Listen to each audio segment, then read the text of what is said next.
No, I'm not kidding. It quite possibly is my favorite kids movie of the 1980s. Guys, it's Jay. Welcome back to the channel. And yes, I am absolutely, positively serious about this. The Master Universe motion picture quite possibly is the favorite movie of mine from the 1980s. Guys, this movie, I don't know if it's cult classic status yet, but it sure is getting to that point. Seriously, there are a lot of people who really do love this movie. But equally, there are a lot of people out there who completely hate this film. And you know what? I'm really wondering why. So many years later, I still am able to watch this film and find so many great things to love about it. As a matter of fact, a little later, we're going to talk about what we're going to be doing tomorrow, Friday, as I'm really planning to do a full-on watch party of this film, just to relive some amazing memories with a lot of other Master Universe fans, and yeah, just to, relive all those wonderful memories we had from the 1980s watching this film. Some of us in theaters, and some of us on VHS. More on that later. But really, right now, I just wanted to, just cover a couple of the great things that I remember about this film, and some wonderful takeaways, and new announcements that have come up, of course, for the Master Universe movie action figures being released by Mattel for their Masterverse line. So guys, honestly, this film really is a classic film in my opinion. Honestly, I remember going to the theaters back in 1987, and I was there pretty much from what I remember the first day. Now, there's a place here in Ontario, Canada, where I live. It's in one of the cities called Scarborough, where I grew up, and it's called Scarborough Town Center. It was the biggest mall in my general area, and pretty much all of us kids hung out there during the summer, and of course, anytime we could get there when our parents were able to drive us. I had some great memories watching movies in a tiny, tiny little theater that was actually there. It was run by famous players, and it was really, really small. I think the most it actually held was about 35 people. It was a really, really small theater, but I didn't care. I was a kid. I loved it. It was an amazing place to watch movies. I watched The Secret of Stone there. I watched, what's it called? I watched the Transformers movie there, which was absolutely insane. And of course, I did watch Masters of the Universe, the motion picture. I swear to God, guys, this, to me, was an absolute triumph of filmmaking at the time. And you know what? Even now, it still has a lot of great things to talk about. But there's a lot of things which a lot of people don't realize about the film. And really, as I said earlier, it's kind of polarizing. Some people really, really love it. Some people really, really hate it. And some people are just like, meh, it was okay. I'm on the upper echelon of that. I really love this film. It's one of my favorite films of all time. Honestly, I did think that they casted it somewhat up to the left and somewhat up to the right, because honestly, I thought, Dolph Lundgren was an okay choice. He did a pretty good job as He-Man, but I always envisioned that Arnold Schwarzenegger would have been the best He-Man. After all, we find out now that in reality, apparently, the idea of He-Man possibly could have come from Conan the Barbarian. That was actually, a big thing at the time. So it's something that, it's always up for a debate, these things. But you know what? It would have been great to actually have Arnold Schwarzenegger as the main character. Unfortunately, at the time, he was a huge, huge star, and it was really, really expensive to get him. However, Dolph Lundgren, just coming off of the Rocky films, he was not too big of a star yet. He was a rising star. But honestly, he had the physique, he had the look, he had the hair, and really, he did a pretty damn good job, I gotta admit. But the one who stole the show, truthfully, has got to be Frank Langella. Oh my God. He was deliciously evil as Skeletor. Absolutely incredible. And he stole the show in every single scene that he was in. Even the entire opening monologue pretty much was Skeletor. It was just this tiny little aside from Skeletor and Evelyn, but the gravitas, the entire presentation of Skeletor during that opening scene cannot be denied. His little bantering with the sorceress, my God, just absolutely incredible. And I said again, the actual acting chops from such an experienced actor as Frank Langella, oh my God, just absolutely incredible. And you know what? The other actors some of the other actors were equally well cast. I mean, Billy Barty as Gwildor, wonderful. Honestly, an amazing actor, truly a pioneer for smaller people back in the day. James Tolkan, I mean, come on, he's not Tolkien, he's James Tolkan, but honestly, he did an incredible job as Lubick. I literally thought at one point that Strickland had jumped out of the Back to the Future movie and came back as Lubick, reenacting that scene from Back to the Future 2 where he took the shotgun and was shooting at those slackers. It was an amazing, amazing film. Honestly, in so many different regards. There are obviously downtrodden parts of the movie, which I do have to admit. Honestly, I do think that if they had kept everything on Eternia, the whole movie would have been different. But the truth is, that would have been incredibly expensive at the time. It's my understanding that at the time, Castle Grayskull was one of the largest indoor sets ever constructed. It actually helped in Canon's eventual bankruptcy, from what I understand. Yeah, it was pretty bad. Golden Globus also suffered a little bit as well from this movie, and it really does have a legacy all of its own in terms of, well, I have to say it, failure. It didn't do well at the box office. VHS sales, from what I understand, were moderately successful. And again, it was pretty much, a kid's movie wrapped, in a science fiction film. As a matter of fact, a lot of people do consider this to be an attempt at being the very next Star Wars.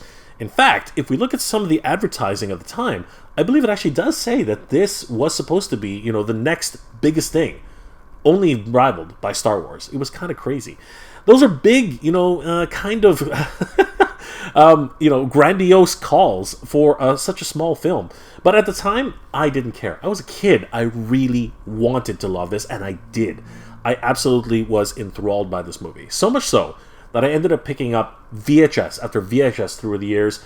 I picked up Laserdiscs. I picked up DVDs. I picked up every type of media that I could consume for this movie. I really have. The only thing I'm missing, really, if anything, are posters. Unfortunately, posters, they deteriorate over time. It's hard to keep them in pristine condition.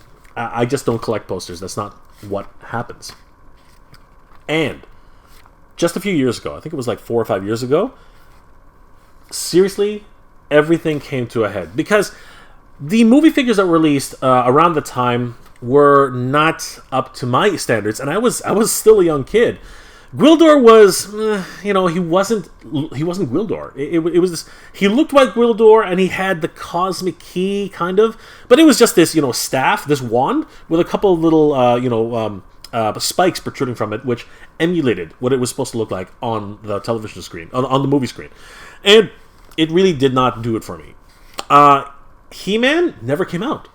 Neither did a Frank Langella version of Skeletor. The only characters that actually did come out were Zorad and Blade. And I have to admit, Blade looked pretty good. Zorad looked okay, and he of course had the laser sparks feature, but they just were not enough of an approximation of the actual figures for me to get really excited or even want to go and get them and collect them, for the Master Universe, line. It wasn't until just a few years ago that action figures for the Master Universe live-action film came out, which I was actually excited for. And you know what? These figures right here, Despot Skeletor, Rebel Leader He-Man, and, of course, one of my absolute all-time favorites right now, God Skeletor. My goodness. Look at that paint job by Super 7. Incredible. Seriously, looking at this thing up close, it's absolutely gorgeous. The sculpt work by the Four Horsemen are absolutely incredible. The figure work for the actual buck that is utilized by Super 7, honestly, for what they did with it, it's insane. The faces, of course, they could not get the facial rights for Frank Langella or Dolph Lundgren. But if we take a look at them, they really did try to get as close as possible to the figures, which were in the design sketches. If you actually look at the design sketch right there, those are the types of things. Those are the types of sketches they were working with, and they got very, very close on that regard. If we take a look at them right there, again, definitely does not look like Dolph Lundgren, but in terms of a stand-in for these two characters from the movie, absolute gold. I was so excited to get these. I should have bought two, looking back at it now, but I just wanted at least one set of these figures from the Stout collection that I jumped on it as soon as I could, and I couldn't wait. When they arrived, I literally lost my mind. They look so gorgeous. And honestly, I would love to open these up, but as fortune would have it, announced just 2 weeks ago, as many of you have already seen on the channel, the movie figures for the Masters of the Universe movie live-action film are coming to the Masterverse from Mattel, and I'm so excited for that. And in celebration of that, I wanted to, you know, revisit one of my absolute all-time favorite kids movies, if not, as I said earlier, my absolute favorite kids movie of the 1980s, Masters of the Universe. And I plan on doing this tomorrow, Friday, September 9th. Just in time for the Grizzlor pre-order. Funny how these things happen. We'll be doing this at around 9 p.m. Eastern Standard Time, everybody. I hope you guys will join us as we do a watch party for this incredible movie. You guys know how I feel about it by now. I love it. I've tried to collect it in every single media I can. I've collected it in DVD format. I've collected it in Laserdisc format. I'm probably going to get a Blu-ray of it once I track one down. And now, in celebration of that, we are going to be doing this wonderful watch party. We're going to start streaming around 9 p.m. Eastern Standard Time tomorrow. I hope you guys will join us. The movie will start around 9:30, and we're just going to do a watch-along. You guys can, grab your copy, right? So just grab a copy of your favorite DVD, digital copy, whatever it is that you have. Throw it up on the TV. We'll have a countdown starting the whole process, and then the movie will begin, and we will be doing some running commentary, some fun factoids about this wonderful film, the people who made it, the directors, some fun facts about Dolph Lundgren, about Frank Langella, that maybe you guys already knew, or maybe you had no idea about. And we're going to have a heck of a lot of fun doing this, guys. This is going to be a lot of fun. For example, did you guys know that Gary Goddard, the director of this film, was actually cut his teeth on another series that's been beloved by fans? You might know it. It's called Captain Power and the Soldiers of the Future. Awesome, guys. This is going to be so much fun. I hope you guys will join us for this. And yeah, guys, this is going to be a blast for me. Even if you're not a fan of the film, I think, you're going to have a lot of fun hanging out with some more MOTU fans and, reminiscing about the good, the bad, and of course the ugly about this film. And you know what? You can tell us some things about it that you enjoyed or didn't enjoy. And yeah, we'll just have a fun time overall. It's going to be a blast. Please, guys, do join us for this, wonderful watch party. So that's Friday, September 9th, at 9 p.m. Eastern Standard Time. So guys, please join us. We're going to be starting at 9 p.m. Eastern Standard Time. I hope you guys will be there, and we hope to see you. And yeah, let's just have a blast. Guys, if you enjoyed this episode, please do leave me a like and read this. Help me out. Hope you guys are doing well, staying safe. And as always, everybody, thank you very much for watching. We have the power, everybody. We have the power. Geek proud. I want to give a huge shout out to all my Patreon and channel member supporters. Thank you so much, everybody. It's thanks to your support that this channel continues to grow, and I really could not have done this without you. You guys are the best. Thank you so much for your support, guys. It really means a lot and really helps the channel to keep growing.